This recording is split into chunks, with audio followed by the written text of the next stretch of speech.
How's it going, guys? My name is Tavarish, and today we're going to find out if my Lamborghini's V10 engine is actually a really big paperweight. Today should be interesting.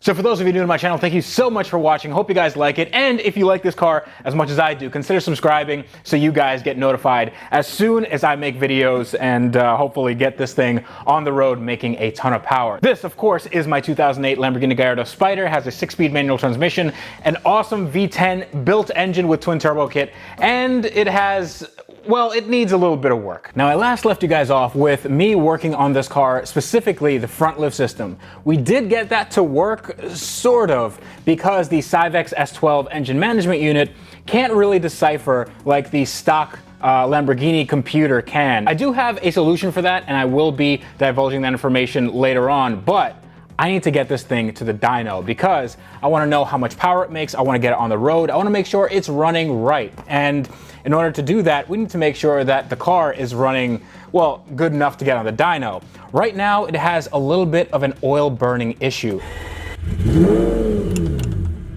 Oil burning is not very good, specifically when you have to go on a dyno, because if you don't know what a dyno is basically like a rolling road. You put the car on rollers and you get it up to speed, and that way you have a controlled environment for doing anything from hard launches to top speed runs, to power delivery, to regular idling and cruising. So it's a really ingenious and invaluable tool when it comes to tuning.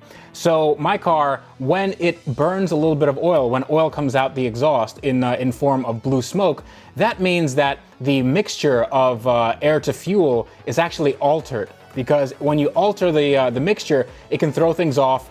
You can go rich, which means that you're using too much fuel, or you can go lean, which means that you're using too much air, and that makes your engine into a bomb. So we definitely don't want that. What I'm going to do today is I'm going to identify 3 major components that it could be. And we're going to start with the easiest to hardest. Number 1, why a car would burn oil under any conditions is the PCV system. So the PCV system is integral to a working engine. Actually, it is and it isn't. Let me tell you why it is.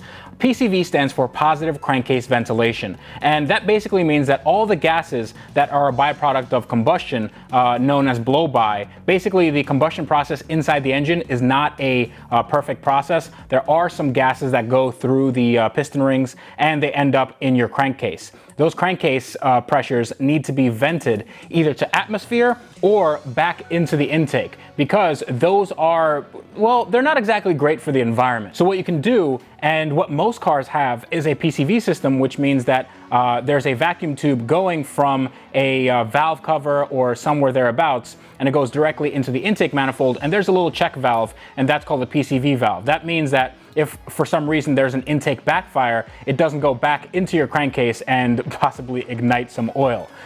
So that is a quite efficient system, even though that if the PCV valve goes bad, you can be sucking up oil directly into your intake, and that is no bueno. So what some turbocharged applications and aftermarket applications have been doing for years is something called a catch can. And a catch can uses that same system. It uses vacuum to go from the crankcase into the intake manifold, but in between it has a vacuum canister, and that vacuum canister acts as a stopgap for the oil. So the oil just goes into the canister instead of in your engine. But in this instance, I don't have any of that. Now, this is a little bit different than your regular car because this doesn't have a traditional wet sump oil system. The crankcase and the oil system are separated. They're not in one unit. This has something called a dry sump system, which means that there's a separate oil tank right here, and that is separate from the engine. It gets pumped in through a high pressure pump to the engine. It does its thing and goes back to the oil tank. On this setup,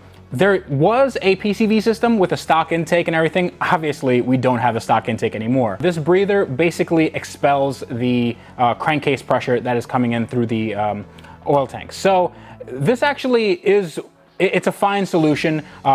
Basically, my oil tank is acting as a catch can, so I don't need an external catch can, and I don't need any vacuum sucking up what would be oil directly into my intake. So that means my intake is a lot cleaner, even though this isn't the best for the environment. I think for the amount of time that I'm going to be driving this car, it's not going to be that much. I think it's going to be fine, and it's going to make sure that everything runs smoothly. So we can cross this one off the list, because when this is broken, when this is actually not functioning correctly, when the PCV valve is clogged, that means that you'll get an excess buildup of pressure, and that can actually lead to oil getting into the intake, and then your combustion chamber burning off that oil, and everything gets gummed up. So that should be okay, but I'm just gonna check just to make sure, even though there's no path for the oil to get into the intake, I'm just gonna make sure that there's no oil actually getting into the intake, and that's really easy. I can just take off these little clips here. These are actually new Pegasus clamps. These are like 50 bucks a piece. They're like super expensive, but I love the black look. So we take this off. These are actually really easy to take off. So we just take this off, and if you could take a look at that, it is quite clean in there. There's no sign of oil or anything. So we know that the intercooler is, well, we don't have any issues with the intercooler or oil getting into the throttle bodies. So this should be good to go. Now, the next issue that could cause oil burning in a car would be the turbos. Well, usually cars have only one turbo and they're quite small, but here we have two kind of large ones, and they are in good shape, but I noticed something, and I think eagle-eyed viewers can notice it as well. That is an oil leak. I've never had an oil leak before, and it's weird because it's not coming from the middle of the car where the oil pan is or anything like that. It's actually coming from the rear of the car where the turbo is. And if I look around, yeah, that's not good. That means it's actually coming from here, from the turbo housing. So that means that there's oil getting past the seals on the turbo. I know that some people would think that you have to replace the turbo, and that might be the case, but this turbo is brand new. This is the one that I bought. So this is a brand new turbo. I don't know why it would have bad seals, but I wager that we can figure it out. I'll give you guys a closer look. All right, take a look at this. That's the oil stain on the bottom, and it's actually, the oil is quite burnt here. Shouldn't be this color because I just put the oil in. So if we look up here, right there, this is pretty wet. Yeah, you can see on my finger. Boy, okay, that's not good. So what I have to do now is I'm going to take this all apart, take off the exhaust, and see what we're working with. Actually, before I get to this, here's what you missed in today's podcast. I spent a considerable amount of time telling them that my name was indeed not Frabby. Like, they called me Frabby for a good portion of the call. Good old Krabby Frabby. Krabby Frabby. Yeah. Like, in what universe is that a name? You know, like you go to a gift shop and it says, like, it has all the license plates and whatever, and like, oh, excuse me, I went to your F section and you got Frank there, you got Fred. What? My name is Frabby, and I believe I feel discriminated against. I believe that you need to fill this hole in the market here, because there's a lot of Frabbies like myself. There's a Frabby shaped hole in this. That's a Frabby shaped hole. Link in the description below.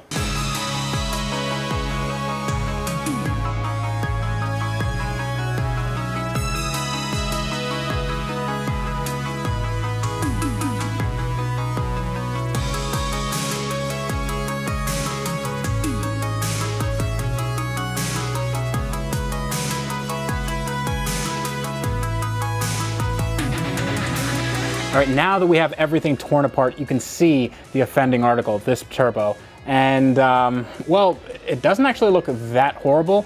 There is a little bit of oil right here. You can see, yeah, it's coming from this end, but there doesn't seem to be anything going on over here. This is actually dry. So the interior of the turbo is dry, but the interior is wet. So that means that it's actually blowing past the seals. Now, I did take off the oil return line, and the return line seems okay, but I believe that this might be our culprit, because if I take this off, there is some oil left kind of stagnant in there. And I'm not sure if that's supposed to be in there. Most likely is, but that might be our bottleneck, because usually these turbos have a 10 AN out, which is around about 5/8 inch outlet with this line right here. But I have this going into a T with the other turbo. So that actually goes into a T into a 10 AN. So I think that might be a bottleneck, because 2 lines are basically going into 1. So what I'm going to do is I'm going to do a T from 2 10s to 1 12 AN, which is more like a 3/4 inch line.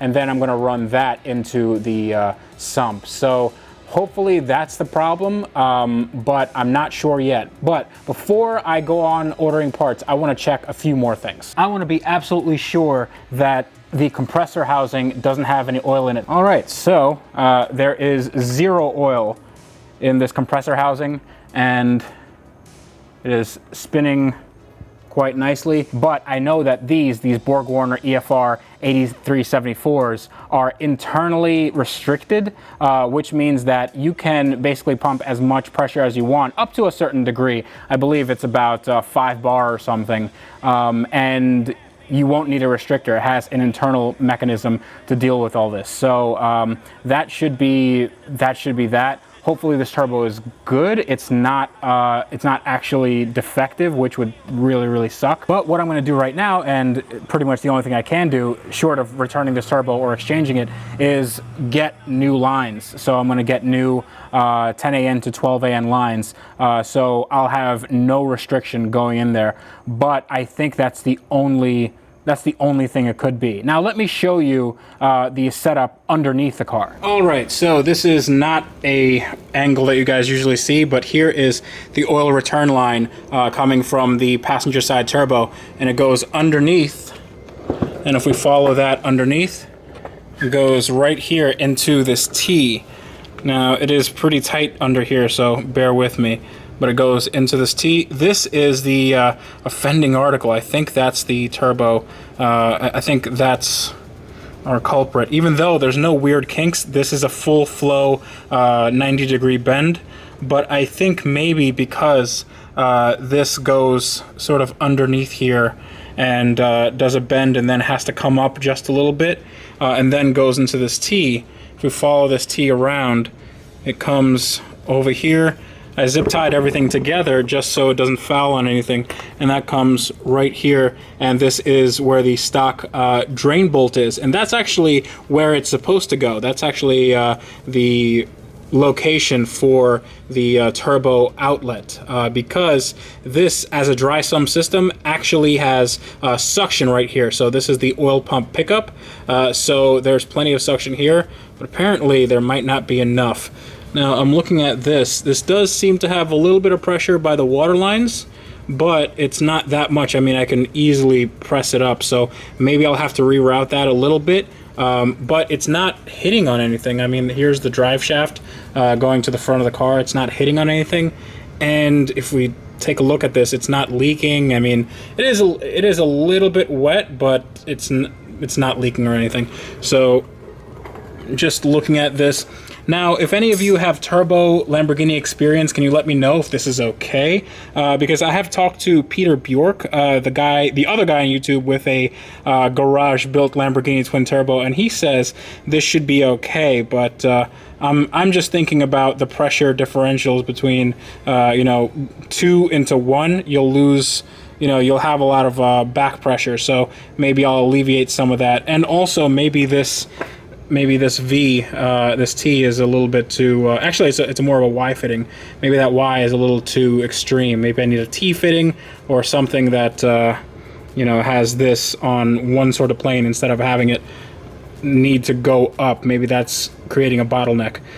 I don't know. Let me know what you think in the comments. So unfortunately, I think that's going to be it, because I can't really do anything with the parts I have on hand. It's not something that I can just fix on my own. So let me know what ideas you guys have. Maybe, so I have a few other ideas. Maybe I'm using too thin of oil. I am using 5W40 and I do have a case of 20W60 going in, but I want to make sure that I have all my ducks in a row as far as that drain line.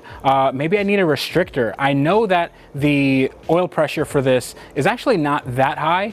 When I'm idling, it's at around 2 bar, which is right around 25 PSI. So 25 to 30 PSI.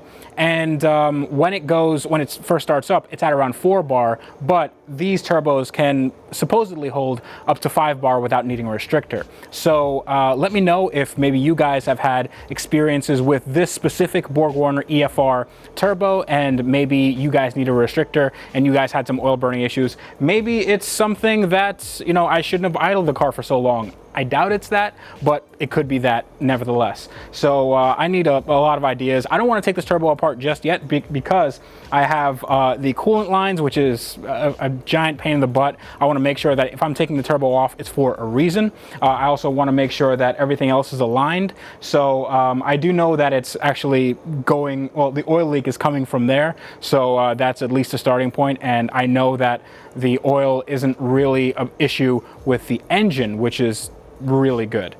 So the engine seems to be okay. I still have to do things like a compression test and stuff like that, but that's going to be in a next episode or a future episode. I'm not sure if it's going to be a next episode because I don't know if we can get this thing on the road and running. So without further ado, I'm going to go overnight some parts and hopefully not get raked over the coals with shipping, but you guys can let me know in the comments what I'm doing wrong or what I'm doing right. If you want to contact me, you can do so at The Real Tavarish. That is Instagram and Twitter, Facebook.com/AskTavarish, and AskTavarish@gmail.com is my email. And I do read every single one. You guys have been really good at giving me advice and well wishes and asking me questions. All that stuff is really good. If you'd like to buy the new Hotness t-shirt, the new No Warranty Needed t-shirt, links for that will be in the description below for my Teespring store, and all the proceeds, 100% of profits, go to charities. This month is going to be the Open Road Foundation. They do a lot of work with veterans and classic cars, so it's a good cause, and they're really good people, and the shirts ain't so bad. So if you want to listen to me talk, you can do so at the